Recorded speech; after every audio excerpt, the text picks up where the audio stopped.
बिमल बहुत परेशान था। उसे समझ नहीं आ रहा था कि वो इस परिस्थिति से कैसे निपटे।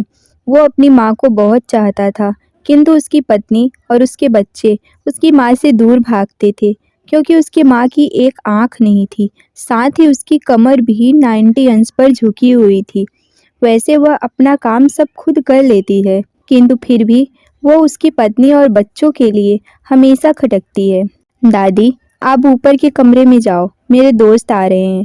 बिमल के बेटे अखिल ने बड़ी बेरुखी से कहा। पर बेटा, मैं तो यहाँ बहुत दूर बैठी हूँ। बिमल की माँ ने बहुत प्यार से कहा।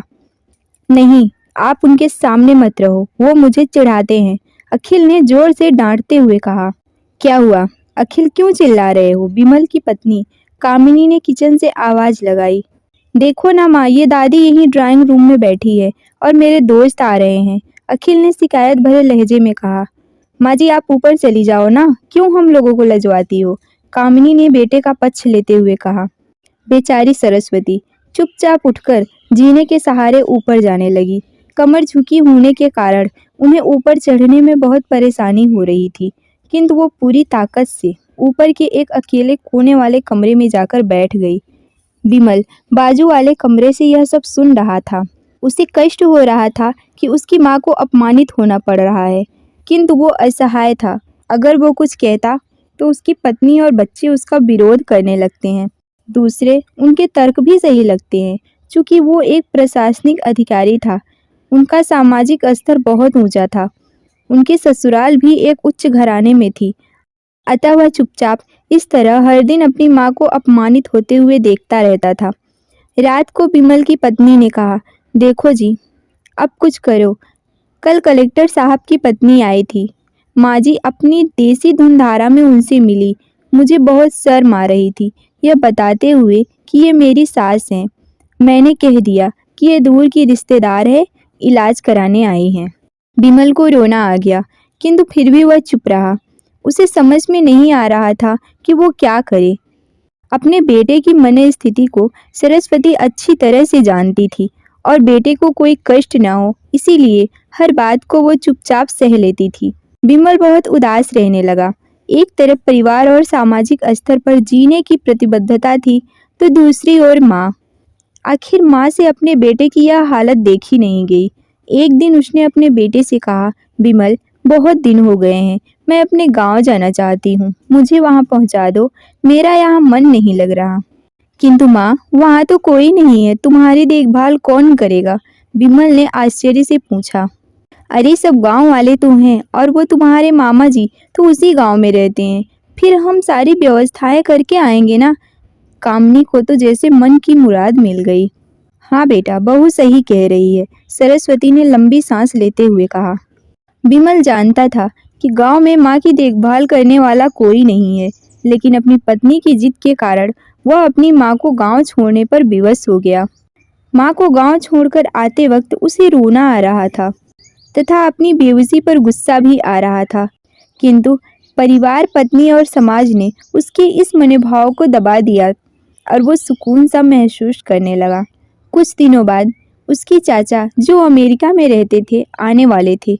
जब बिमल बहुत छोटा था तो उसके पिता जीवित थे, तब वो भारत आए थे और उसके बाद अब वो भारत आने वाले थे।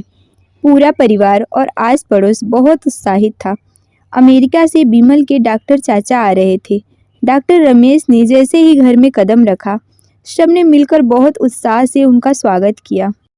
क्यों बिमल, भाभी नहीं दिख रही, कहाँ है?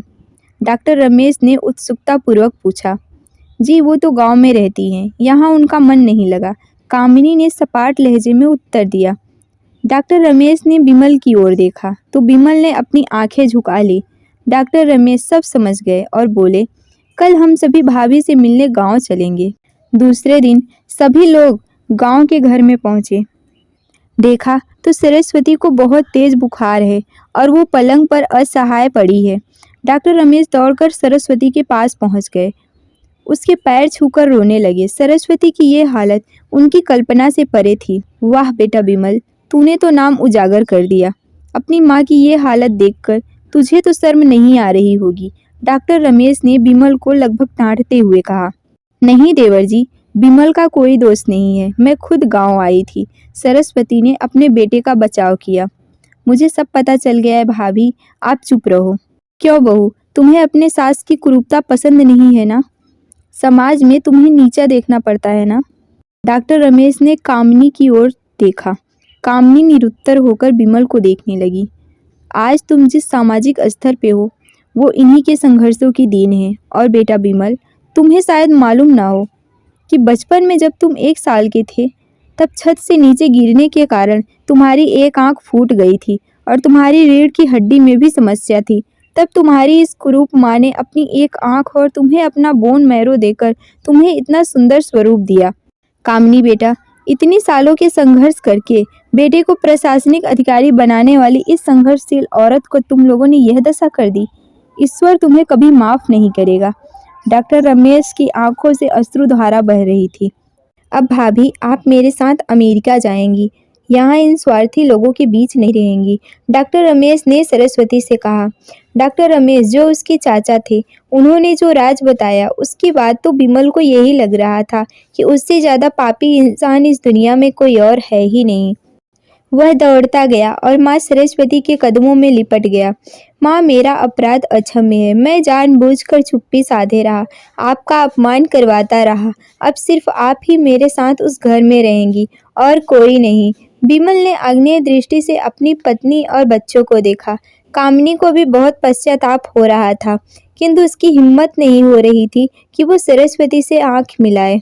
सरस्वती ने कामिनी की मन स्थिति को समझकर उसको पुचकारते हुए अपने पास बुलाया और विमल को डांटते हुए कहा, खबरदार, जो मेरी बहू को मुझसे अलग करने की कोशिश की तो तुझे ही घर से बाहर निकाल दूंगी।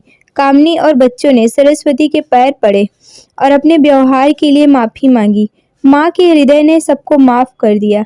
आखिर माँ का दिल तो माँ का दिल ही होता है, जो 1000 गलतियाँ करने पर भी अपने बच्चों को माफ़ कर देता है। दोस्तों, कभी भी अपने माँ का दिल मत दुखाइएगा, उन्हें हमेशा प्यार, इज्जत और सम्मान दीजिए। अगर आपको यह हमारी वीडियो पसंद आई हो तो वीडियो को लाइक कीजिए, चैनल को सब्सक्राइब कीजिए और हाँ, कमेंट में ज़रूर बताइएगा कि आपको हमारी यह कहानी कैसी लगी।